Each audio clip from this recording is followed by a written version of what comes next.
Good morning all of you. अब जो पिछले बार न्यूमेरिकल करवाए थे समझ में आ गए थे ना सबको। जो ड्यूटी डेल्टा और टूर पीरियड के न्यूमेरिकल करवाए थे समझ में आ गए थे।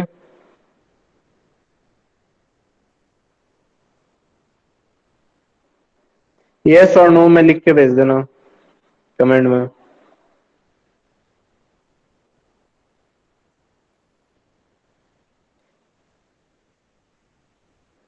कमेंट में यस और नो लिख दो, पिछले बार अगर आ गए हो तो समझ में। Good morning sir. Good morning.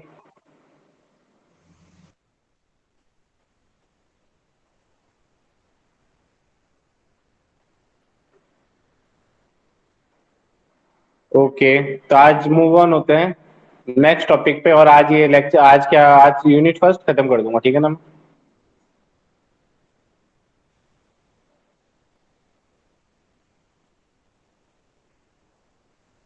Assessment of irrigation water क्या होता है? सबसे पहले मुझे एक्सप्लेन दो, असेसमेंट का मतलब क्या होता है।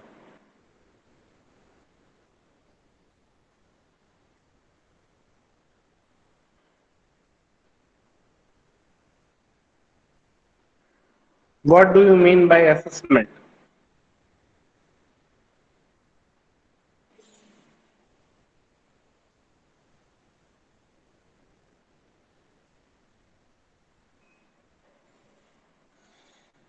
पहले बताओ असेसमेंट क्या होता है और फिर बताना, अगर असेसमेंट ढंग से सही बताया तो फिर बताना कि असेसमेंट करते क्यों, उसका बेनिफिट क्या है। जल्दी से एक जना भी आंसर दे सकता है तो जल्दी।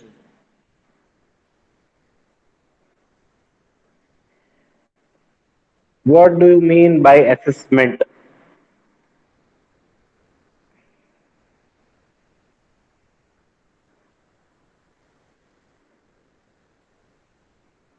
अगर असेसमेंट का मतलब समझ में आ गया तो तुम लोग अपना भी पूरा टॉपिक ये वाली चीज समझ जाओगे, मुझे फिर केवल एक्सप्लेनेशन की जरूरत रहेगी। जल्दी से बता दो असेसमेंट क्या होता है।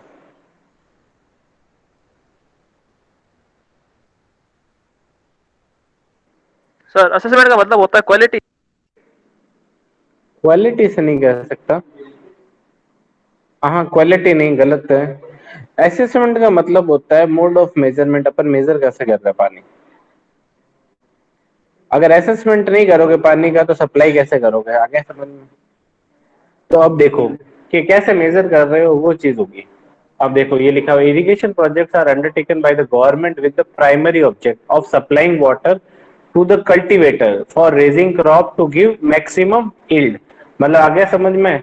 इरिगेशन प्रोजेक्ट गवर्नमेंट के द्वारा बनाया जाता है, किस लिए बनाया जाता है? पानी सप्लाई करने के लिए किसानों को।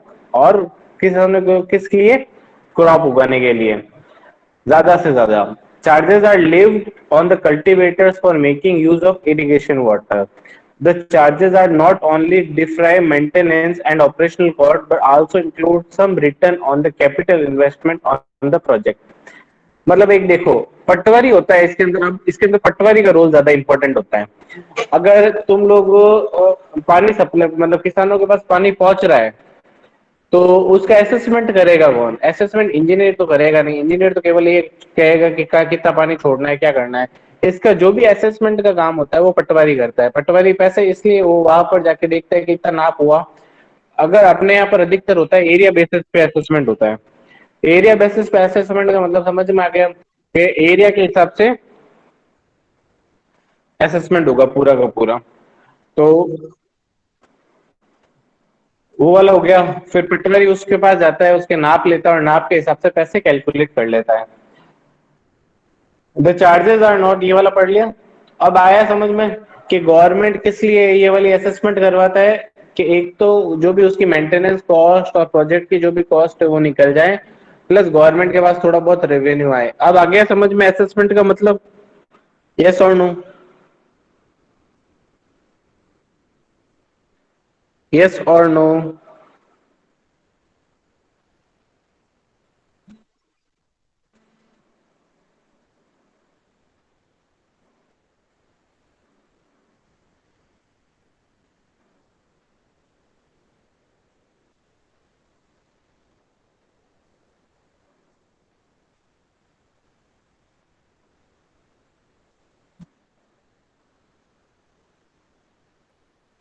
तो आगे मूव ऑन करते हैं।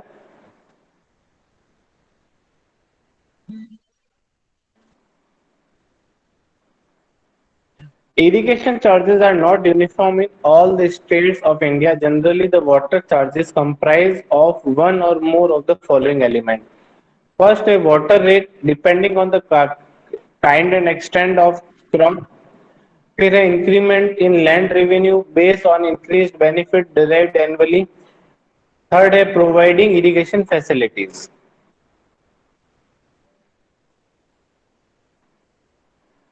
फिर है betterment levy representing the government share. Second है irrigation shares being annually charged per hectare of irrigable area. Third है water rates are collected by all state governments in the form of water rates, surcharge on land revenue, irrigation cess.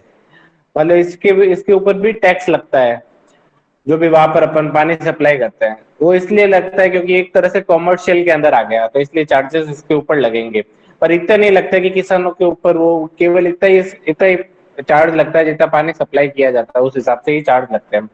The rate at which water is charged for different crops vary from state to state. Rates are paid charges on the area basis for different crops. अब देखो ये लिखा हुआ है ना, ये वाला point, ये देखना मैं मार्किंग कर रहा हूँ। इसका मतलब समझ में आया तो मुझे पहले बताना, फिर मैं एक्सप्लेन कर रहा हूँ। देखो ये लाइन लिखी हुई है, लाइन क्यों लिखी हुई है यहाँ पर?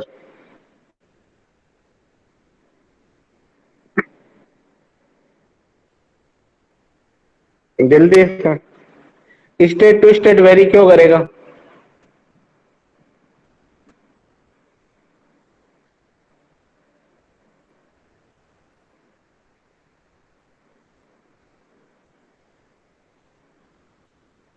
इरिगेशन दो टाइप की होती है, डायरेक्ट और इनडायरेक्ट, पड़ी भी है ना।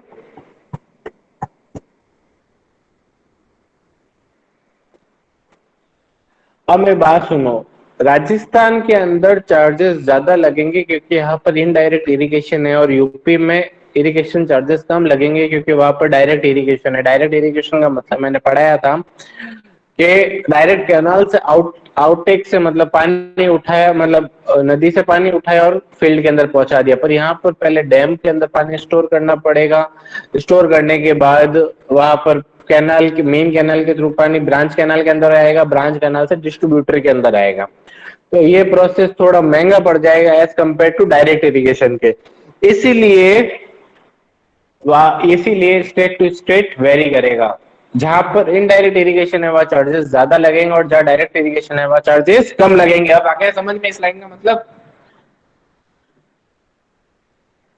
फिर नेक्स्ट पे मूव ऑन करते हैं। मेथड ऑफ असेसमेंट, कितने टाइप के मेथड होते हैं? पहला है assessment on the area basis. Area basis मतलब आगे समझ में अपने यहाँ पर एरिया बेसिस के ऊपर ही होता है। The factors to be considered: cash value of the crop, water requirement of the crop, time and demand of irrigation water। ये पॉइंट सारे एरिया बेसिस के अंदर है, ठीक है ना। Drawback of this systems are wasteful use of water as the charge are not made on the basis of actual quantity of water. किसके हिसाब से है यहाँ पर? एरिया ऑफ क्रॉप, जितना के मतलब वो अगर उस टाइम पीरियड में, मतलब खरीफ के सीजन में, तो उस खरीफ के सीजन में कितने एरिया में वो बुआई हुई है वो नाप लेके ही उसका चार्जेस लेंगे। तो उससे क्या होगा, पानी जितना भी चाहे मर्जी आए वो अपन पानी यूज कर सकते हैं, और उसका वेस्टेज ज्यादा होता है। इसलिए इसका सबसे बड़ा ड्रॉबैक ये है कि वेस्टफुल यूज ऑफ वाटर होता है। अनइक्वल डिस्ट्रीब्यूशन ऑफ वाटर, दूसरा ये वाला अनइक्वल डिस्ट्रीब्यूशन ऑफ वाटर।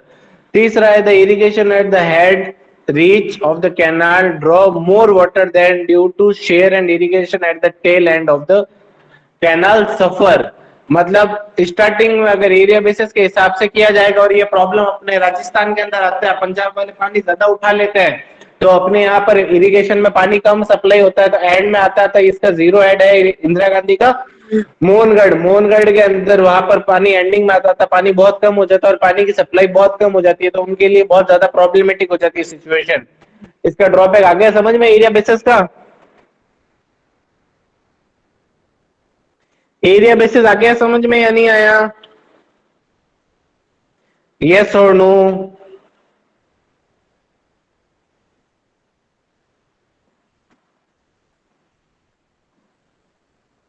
जल्दी बोलो, एरिया बेसिस आ गया? फिर अब आगे मूव ऑन कर रहा हूं।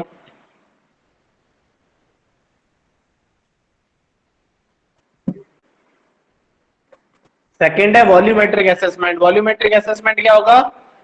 कितना क्यूमेक पानी सप्लाई किया गया है उसे वॉल्यूमेट्रिक असेसमेंट बोलोगे।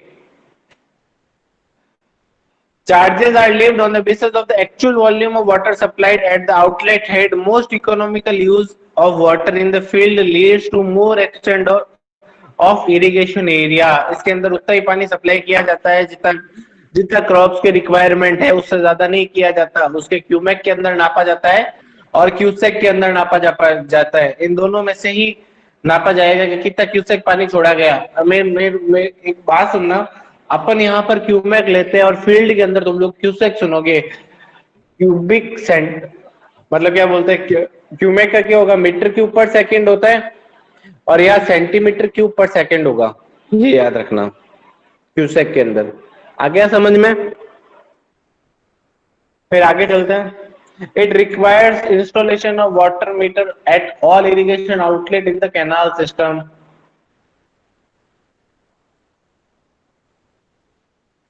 थर्ड है कंपोजिट रेट असेसमेंट। ये क्या होता है? कंपोजिट रेट असेसमेंट होता है land combined land revenue and water taxes are levied from the cultivator. It is not much common method of assessment. मतलब आगे समझ में, लैंड रेवेन्यू और वाटर टैक्स दोनों एक साथ अप्लाई कर दिए जाते हैं। मतलब ये अपने यहाँ पर ज्यादा यूज नहीं होता है, ठीक है ना?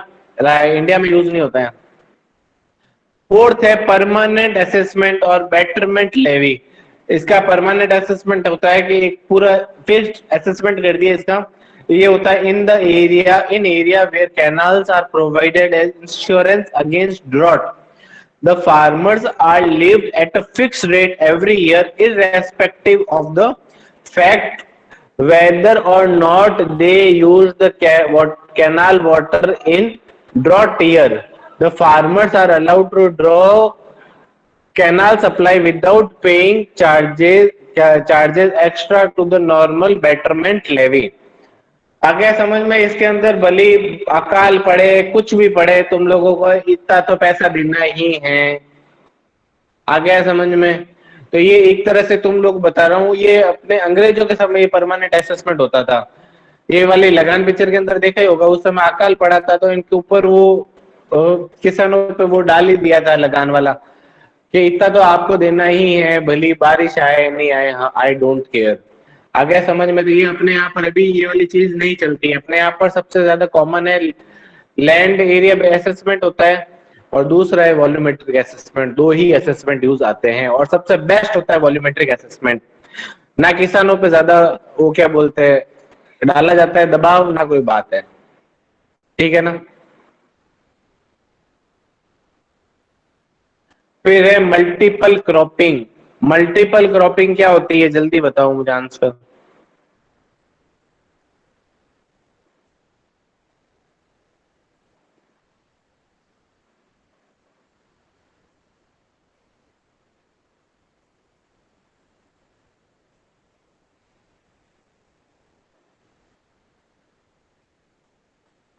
What do you mean by multiple cropping?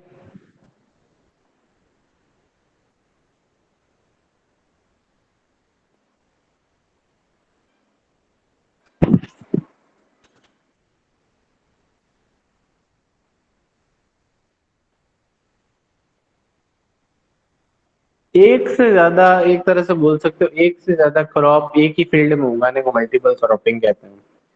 अब ये देखो, in agriculture multiple cropping is the practice of growing two or more crops in the same piece of land during a single growing season. आ गया समझ में? खरीफ के अंदर एक ही लैंड के अंदर एक दो या दो से ज्यादा क्रॉप उगाने को ही मल्टीपल क्रॉपिंग कहेंगे। It is a form of polyculture.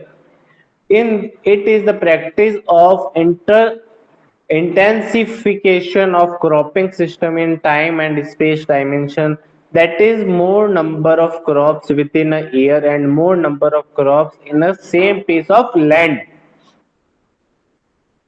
आ गया समझ में? Types of multiple cropping, sequential cropping, दूसरा है इंटर क्रॉपिंग, तीसरा है मल्टी स्टोरीड क्रॉपिंग। पहला है सीक्वेंशियल क्रॉपिंग पढ़ते हैं अपन। Growing two or more crops in sequence of the same field per year, the succeeding crop is planted after the preceding one has been harvested.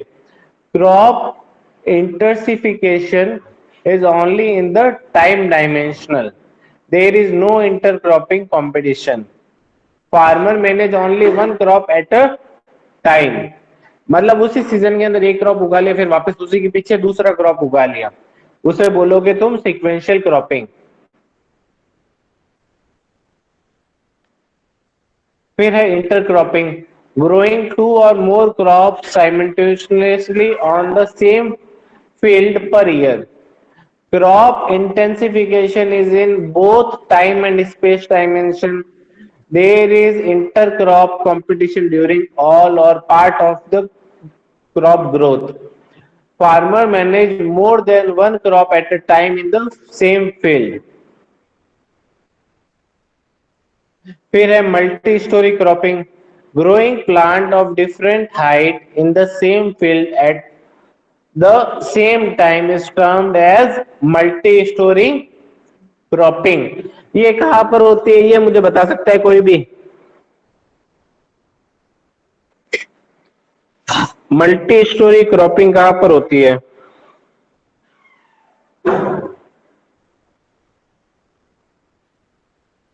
Multi storey cropping कहां पर होती है, जल्दी बता सकते हो मुझे, और कहां पर हो सकती है?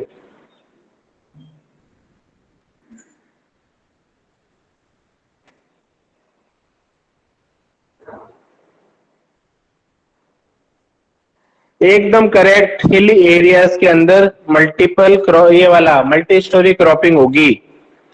ये ग्रीन हाउस गलत है, केवल वहां पर ही जहां पर हिली एरियाज है।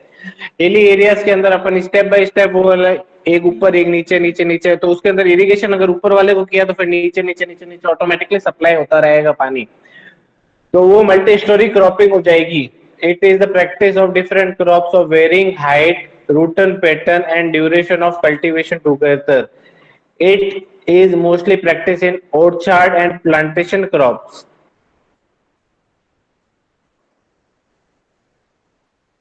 Advantages of multiple cropping. With multiple cropping, the risk of total loss from droughts, pests, and diseases is reduced. Some of the crops can survive and produce a yield. It gives maximum production from small plots. This can help farmers cope up with land shortage. अब मेरी बात सुनो, किसी के पास multiple cropping कर रहा है, किसी के पास जमीन की कमी है, तो वो धीरे धीरे सब कुछ उगाएगा, तो उससे भी अपने पास उसका रेवेन्यू पे ज्यादा फर्क नहीं पड़ेगा, या उसकी जमीन कम होगी तो उससे कोई ज्यादा फर्क नहीं पड़ेगा। Including legumes in the crop pattern helps maintain soil fertility by fixing nitrogen in the soil. Different types of crop can be produced, thereby providing a balanced diet for the family. Because of high planting density, weed are suppressed. अब देखो high planting density weed आ गया समझ में, मतलब अगर जंगली पौधे वहां उग रहे हैं उसकी तादाद कम हो जाएगी। अगर अपन हर जगह खेती नहीं करते हैं तो वहां पर क्या बोलते हैं, झाड़ियां उग जाएगी, झाड़ियां उगने से वो दूसरी फर्टिलिटी उसकी कम होने लग जाएगी, फिर उसको रिमूव करो, हटाओ, फिर दूसरी अपने पास बुआई करो। तो वो चीजें अगर अपन नॉर्मल क्रॉप्स उगाते हैं और मल्टीपल क्रॉपिंग के अंदर जो भी जगह छूट रही है वहां पर कोई दूसरा क्रॉप उगा दिया, तो ये वीड्स उगने के चांसेस कम हो जाते हैं। Effective use of resources available, अगर मल्टीपल क्रॉपिंग करोगे तो जो भी रिसोर्सेज अवेलेबल है वो अपन इफिशिएंटली यूज कर सकते हैं वहां पर।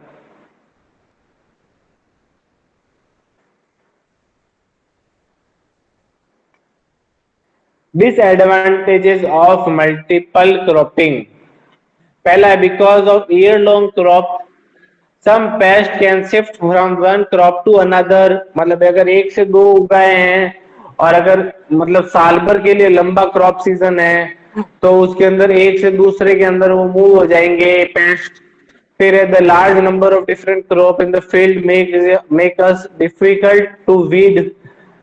फिर है new technology such as row planting modern weeding tools and improvement varieties may be difficult to reduce.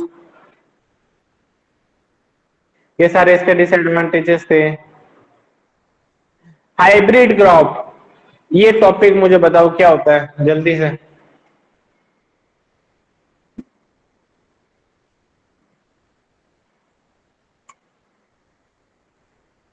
Hybrid crop क्या होता है जल्दी बताना मुझे।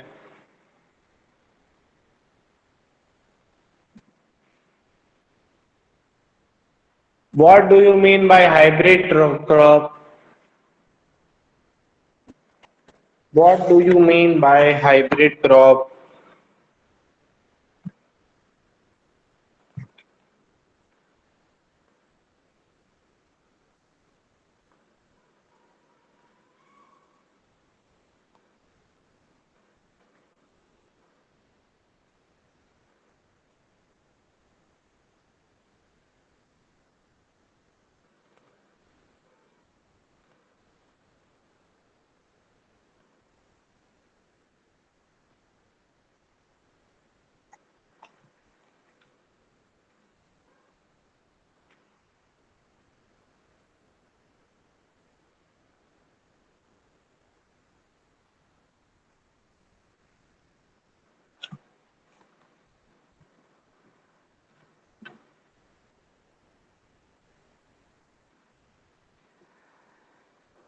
रवि कुमार जहांगीर का आंसर एकदम सही है। Combining the quality of two organism of different breeds. अब इसके अंदर ये जो ऑर्गेनिज्म्स लिखा है इसकी जगह आ जाएगा प्लांट्स। आ गया समझ में? ये एकदम करेक्ट है। इसका आंसर था कि दो combination of two organism to plants of different breeds को अगर कंबाइन करके जो प्लांट तैयार किया जाता है उसे हाइब्रिड क्रॉप कहोगे।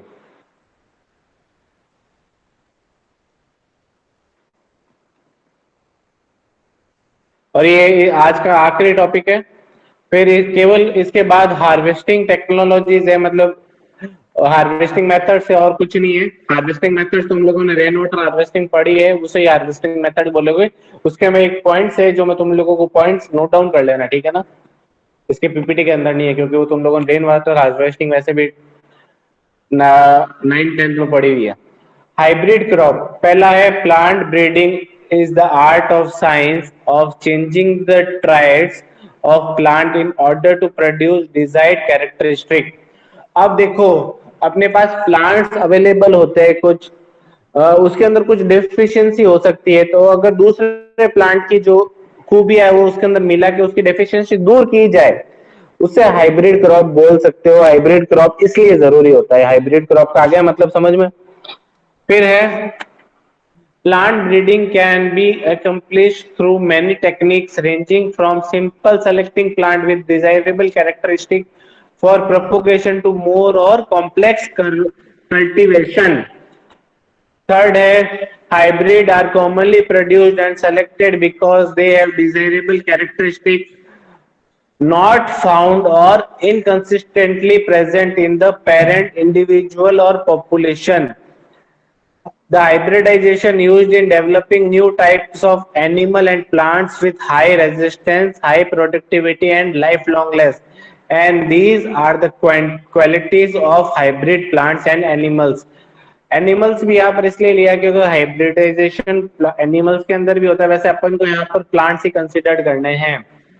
फिर है Sundadini, Asin, Basra, Jamrapari are the example of hybrid variety of animals, and Puttirevli, Srijaya, Shubhra, Lohit are the example of the plants. ये सारे इसके examples है। ये आएगा नहीं, बस ये हाइब्रिड का ये याद रखना कि हाइब्रिड क्रॉप्स होते क्या है, ठीक है ना।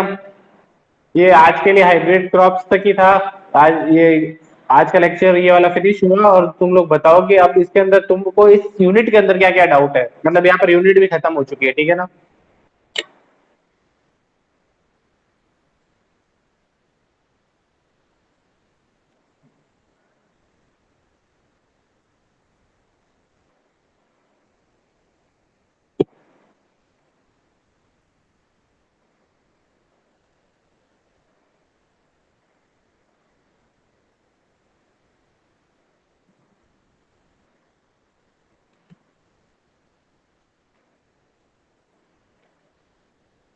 इसके नेम इंपॉर्टेंट नहीं है मानो, ये केवल एग्जांपल्स थे।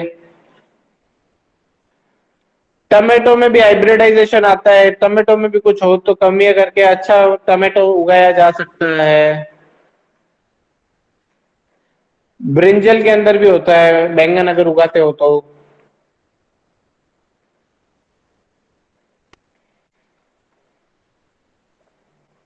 अब मैं केवल वाटर हार्वेस्टिंग टेक्नोलॉजीज लिखवा रहा हूं इसके अंदर, तो ये लिख लेना, ठीक है ना, पीपीटी के अंदर ही।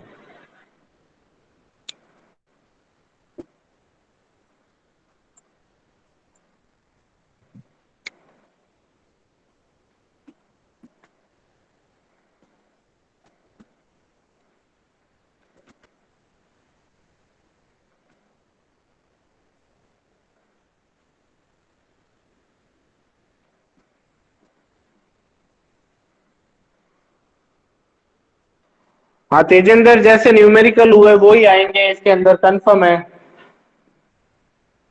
जो मैंने न्यूमेरिकल करवाए वो ही आएंगे। एक फील्ड कैपेसिटी का न्यूमेरिकल है, दूसरा उसका है क्या बोलते हैं अपने, फील्ड कैपेसिटी वाले, और एक ड्यूटी और डेल्टा के न्यूमेरिकल है।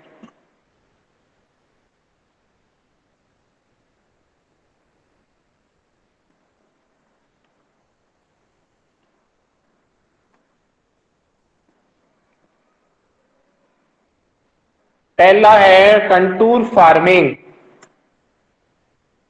दूसरा है प्लांटिंग पिट्स,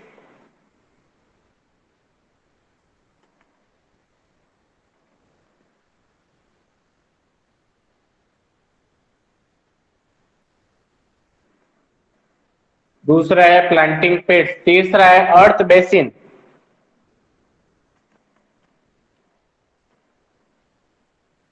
चौथा है सेमी सर्कुलर बर्न्स,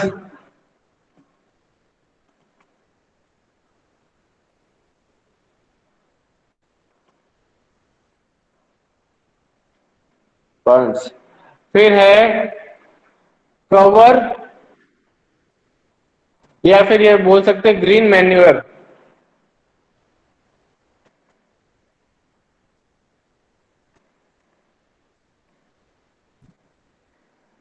फिर है drip irrigation,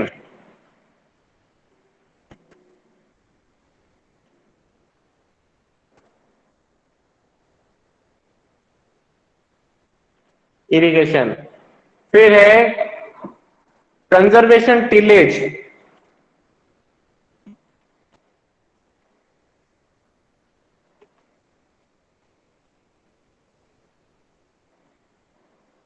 water harvesting from external catchment,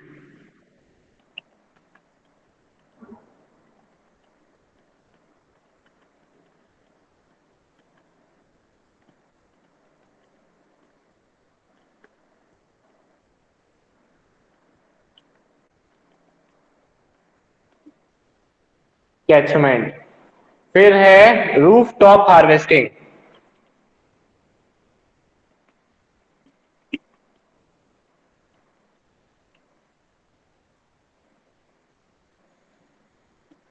harvesting.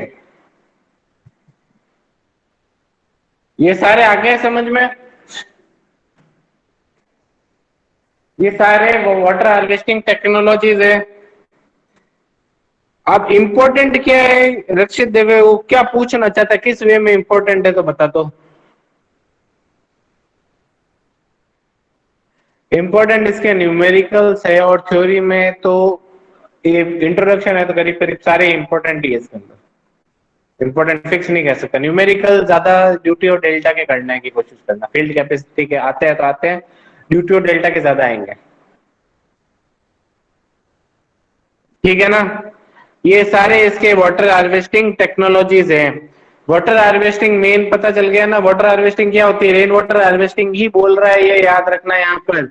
ये ड्रिप इरिगेशन और ये वाले सब जगह कम से कम पानी यूटिलाइजेशन को भी अगर हार्वेस्ट मतलब पानी बचाने को कहते हैं, तो ये सारी वाटर हार्वेस्टिंग टेक्नोलॉजीज है। कंटूर फार्मिंग आ गया, जो हिली एरियाज में होगी, ऊपर पानी सप्लाई किया, धीरे धीरे वो सब जगह पानी सप्लाई हो जाएगा नीचे के फार्म तक, उसे कंट्रोल फार्मिंग क्या होगी। प्लांटिंग पिट्स, पेड्स क्या होगा, खड्डे किए, वहां पर प्लांट किया और वहां पर पानी कर दिया, वो धीरे धीरे वहीं से पानी लेता रहेगा। अर्थ बेसिन भी करीब करीब सेम है, सेमुलर, ये तीनों चीजें करीब करीब चीजें सेम ही है।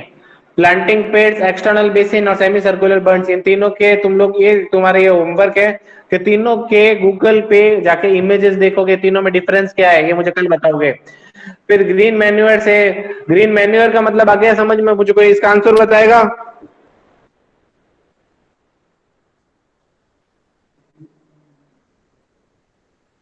ग्रीन मैन्योर का आंसर बताओ मुझे।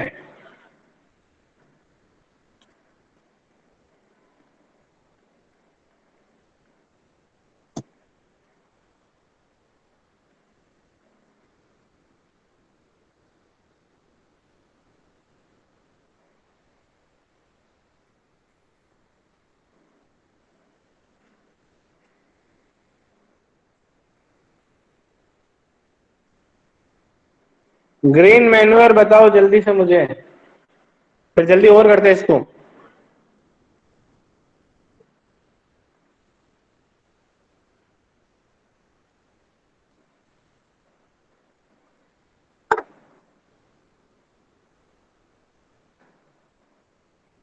What do you mean by green manure?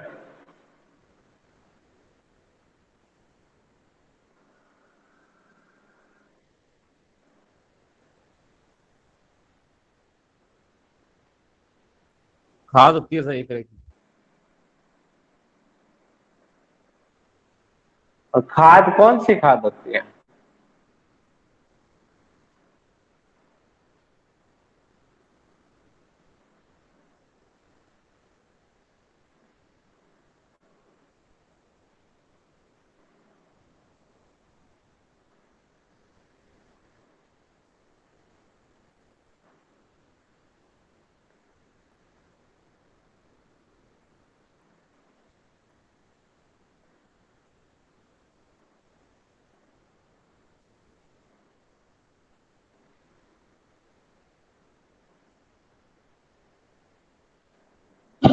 Green manure organic farming के लिए यूज आती है।